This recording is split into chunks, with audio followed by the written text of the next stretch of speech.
We have filed 2 lawsuits challenging the governor's emergency proclamations. The legal thrust of these lawsuits is that the governor, while he has authority to issue emergency proclamations and declare a state of emergency and has broad powers under that statute, the statute also says that when the emergency passes, he must revoke the proclamation of emergency. It's not a question, it's a mandate. The statute explicitly tells him you must revoke this proclamation. And in talking with community members here, in talking with people at the hospital district, the Chelan-Douglas County Health District, looking over the materials that they assembled to the governor to try to get some of these restrictions lifted in the county, it's very clear there's not an emergency in Chelan and Douglas County anymore. That's different than saying there's no problem here. If you fall over and break your leg, you go to the emergency room and that's an emergency, and when you need physical therapy, you go to a physical therapist, and that's not an emergency anymore.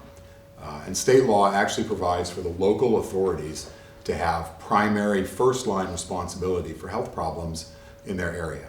And so the Chelan-Douglas County Health District stands ready to take the reins. They've got plans for dealing with these kind of issues that date back over 14 years. They're very comprehensive, they're very thorough. They know what to do in their own community. The hospitals know what to do in their own community to care for community members. And that's why state law for decades has given that authority originally to the local community and not to the governor. It's very clear that the governor's proclamations at this point are not helping Chelan County and Douglas County. They're doing grave damage to the community.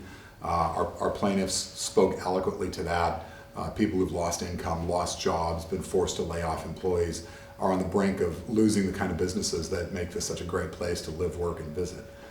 And so we're really eager to get a hearing on this quite promptly from the courts, and to get a ruling that in fact the governor has long since exceeded his statutory authority. The emergency is passed, and it's time to turn over control of this problem where it properly belongs under state law, which is in the hands of the Chelan-Douglas County Health Department and local authorities like the county commissioners, like the mayors, like the sheriff here. They're ready to do the job that they've been asked to do by the community here and protect the health and safety of everybody in these counties. It's their job to do, and the governor needs to let them do it.